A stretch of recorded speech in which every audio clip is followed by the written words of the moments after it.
Hello दोस्तों। तो आज के वीडियो में हम बात करेंगे शेयर मार्केट के बारे में कि शेयर मार्केट क्या है, क्यों है और आप इसमें कैसे पैसे इन्वेस्ट कर सकते हैं। स्टॉक मार्केट, शेयर मार्केट या फिर इक्विटी मार्केट, इन तीनों का मतलब एक ही है। ये वो मार्केट है जहां आप किसी कंपनी के शेयर खरीद सकते हो या फिर किसी कंपनी के शेयर बेच सकते हो। किसी कंपनी के शेयर खरीदने का मतलब है कि आप उस कंपनी का ओनरशिप खरीद रहे हो कुछ परसेंट की। अगर उस कंपनी को कुछ परसेंट का लॉस होता है तो आपको लॉस भी सहना पड़ेगा, और उस कंपनी को अगर प्रॉफिट होता है तो आप उस प्रॉफिट के भी हिस्सेदार होंगे। आओ इसे एक एग्जाम्पल के थ्रू समझने की कोशिश करते हैं। जैसे आप कोई एक स्टार्टअप करते हो, आपको फ़ंड की ज़रूरत है 20,000 की, लेकिन आपके पास हैं पैसे मात्र 10,000 रुपये। तो आप अपने किसी दोस्त से बोलते हो कि भाई तू 10,000 इन्वेस्ट कर दे, तो हम एक स्टार्टअप स्टार्ट करते हैं। यानी कि वो 50% का पार्टनर हो गया। अगर आपको फ्यूचर में प्रॉफिट होता है तो 50% का प्रॉफिट आपके दोस्त का होगा, अगर लॉस भी होता है तो 50% लॉस आपके दोस्त का होगा। बड़े स्केल पर स्टॉक मार्केट में भी यही होता है। उसमें आप किसी अपने फ्रेंड के पास नहीं जाते, उसमें आप पूरी दुनिया के पास जाते हो कि आप हमारी कंपनी की इतने परसेंट ओनरशिप खरीद सकते हैं इतने रुपए में। आइए अब समझते हैं कि शेयर मार्केट की शुरुआत कहाँ से हुई। तो इसकी शुरुआत हुई लगभग आज से 400 साल पहले। एक डच ईस्ट इंडिया नाम की कंपनी थी, जैसे ईस्ट इंडिया नाम की कंपनी है। डच कंपनी जो थी, आज की डेट में उस देश का नाम नीदरलैंड है। तो नीदरलैंड क्या करता था उस टाइम पे कि ट्रेड करने के लिए शिप्स के थ्रू नई दुनिया की खोज में अपने शिप्स को भेजता था। तो किसी एक इंसान के पास इतना पैसा नहीं होता था कि वो सारे शिप्स भेज सके। तो इन्होंने ओपनली अनाउंस किया कि आओ हमारे शिप्स में पैसा लगाओ, हम और ज़्यादा शिप्स भेजते हैं बाहर। ये जो शिप जाएंगे बाहर कंट्रीज से, जितना भी प्रॉफिट लेके आएंगे, जो खजाना लेके आएंगे, उसका कुछ परसेंट ओनरशिप आपको भी दी जाएगी। लेकिन उस टाइम पे ये काम थोड़ा रिस्की होता था, क्योंकि आधे से ज़्यादा जहाज़ तो लौट कर ही नहीं आते थे, क्योंकि कुछ जहाज़ टूट जाते थे, कुछ गायब हो जाते थे और कुछ लूट लिए जाते थे समुद्री लुटेरों के द्वारा। तो फिर लोगों ने सोचा क्यों ना एक जहाज़ की बजाय 4 से 5 जहाज़ों पर पैसा लगाया जाए कि उनमें से कम एक जहाज़ तो लौटेगा। तो इसी तरह ये एक शेयर मार्केट की तरह क्रिएट हो गया। लोग 4 से 5 जहाज़ों पे ट्रेड करते, पैसा लगाते। देखते ही देखते ये फार्मूला काफ़ी सक्सेसफुल हुआ, क्योंकि जो कंपनी को पैसे की कमी होती थी तो आम लोग पूरा कर देते थे, और आम लोगों के पैसे की कमी को काफ़ी अपॉर्चुनिटी मिल गई थी, क्योंकि वो काफ़ी शिप्स में इन्वेस्ट करने लगे थे और जहाँ से उनको मुनाफा मिल रहा था। आपने हिस्ट्री की किताबों में पढ़ा भी होगा कि east India company and Dutch company कितनी अमीर बन गई थी उस टाइम पे। लेकिन आज की डेट में हर एक कंट्री के पास अपना स्टॉक एक्सचेंज है, और हर एक कंट्री काफ़ी रिलाई करती है अपने शेयर मार्केट पे।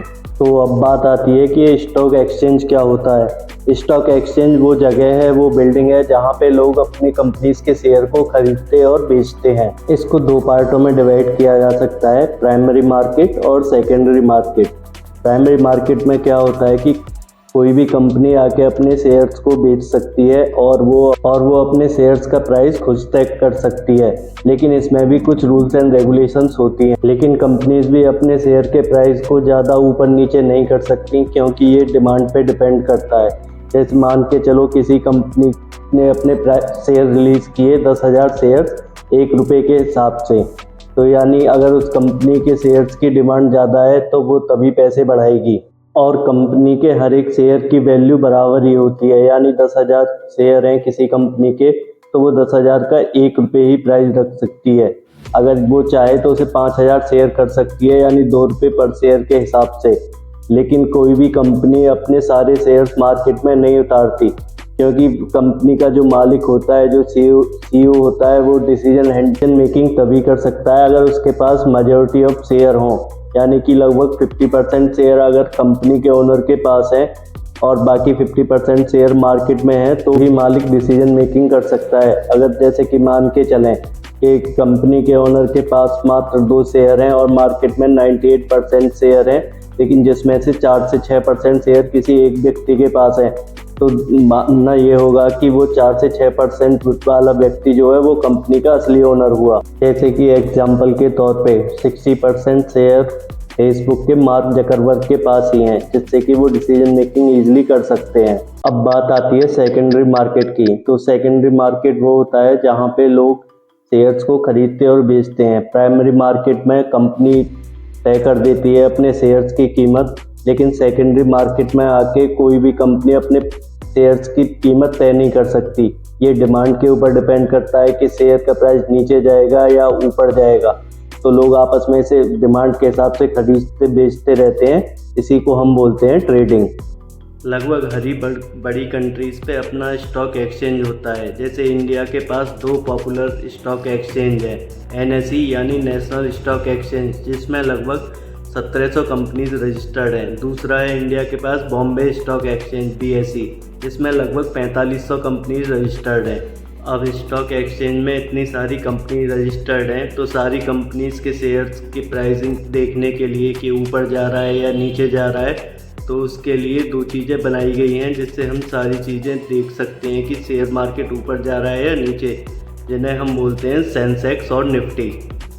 सेंसेक्स बॉम्बे स्टॉक एक्सचेंज की टॉप 30 कंपनीज का एवरेज दिखाता है कि उनके टॉप 30 कंपनीज के शेयर्स ऊपर जा रहे हैं या नीचे आ रहे हैं। ऐसे ही हमारा निफ्टी है यानी नेशनल प्लस 50, यानी कि ये नेशनल स्टॉक एक्सचेंज की टॉप 50 कंपनीज के प्राइस को कंबाइन करके दिखाता है कि वो ऊपर जा रहे हैं या नीचे आ रहे हैं। अगर किसी कंपनी को स्टॉक एक्सचेंज में अपने शेयर जाके बेचने हैं तो हम उसे कहेंगे पब्लिक लिस्टिंग कराना उस कंपनी की स्टॉक एक्सचेंज में। अगर कोई कंपनी ये पहली बार कर रही है तो हम उसे कहेंगे IPO, इनिशियल पब्लिक ऑफरिंग, यानी कि कोई भी कंपनी पहली बार स्टॉक एक्सचेंज में अपने शेयर बेचती है। ईस्ट इंडिया कंपनी के टाइम पे ये बहुत ही आसान था कि कोई भी कंपनी खुद को लिस्ट कर सकती थी, लेकिन आज की डेट में ये काफ़ी लेंदी प्रोसेस है और होना भी चाहिए, क्योंकि अगर ये काफ़ी आसान होगा तो आप खुद सोच के देखिए कि कोई भी एक फेक कंपनी बना के अपनी कंपनी स्टॉक एक्सचेंज में लिस्ट कर देगा और बढ़ा चढ़ा के कि हमारा प्रॉफिट इतना है, ये है, वो है, दिखा के वो अपने मार्केट में शेयर बेच देगा काफ़ी ऊंचे दामों पे, जिससे लोगों को स्कैम करना बहुत आसान हो जाएगा। और इंडिया में हम ये स्कैम पहले भी देख चुके हैं, जैसे Harshad Mehta scam, Satyam scam. Security and exchange board of India यानी सेबी, ये वो रेगुलेटरी है जो कंपनीज को अथॉरिटी करती है कि कौन सी कंपनी स्टॉक एक्सचेंज में लिस्ट कर सकती है, कौन सी नहीं कर सकती है। अगर कर रही है तो सही तरीके से कर रही है या गलत तरीके से लिस्ट कर रही है। तो अब बात आती है कि आप स्टॉक मार्केट में कैसे शेयर परचेज कर सकते हैं या सेल कर सकते हैं। ईस्ट इंडिया कंपनी के टाइम पे तो आप जहाँ से शिप्स निकल सकते थे वहाँ पे जाके बिडिंग कर सकते थे, उन शिप्स पे पैसा लगा सकते थे। और इंटरनेट के आने से पहले लोगों को बॉम्बे स्टॉक एक्सचेंज की बिल्डिंग जाना होता था ये सब करने के लिए। लेकिन आज इंटरनेट के ज़माने में आपको सिर्फ 3 चीज़ों की ज़रूरत पड़ती है किसी भी शेयर को परचेज़ करने के लिए। आपका bank account, trading account and तीसरा डीमैट अकाउंट। बैंक अकाउंट इसलिए ताकि आप अपने पैसे का एक्सचेंज कर सकें, लेन देन कर सकें।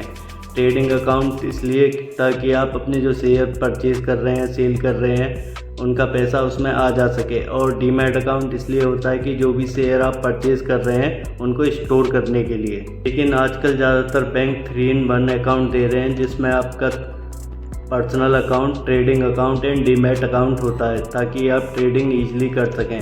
जो हम जैसे इन्वेस्टर्स होते हैं जो शेयर परचेज या सेल करते हैं, उन्हें बोलते हैं हम रिटेल कस्टमर्स या रिटेल ट्रेडर्स। तो रिटेल इन्वेस्टर यानी हम जैसे लोग जो शेयर मार्केट में इन्वेस्ट करना चाहते हैं, उनको ज़रूरत पड़ती है एक ब्रोकर की।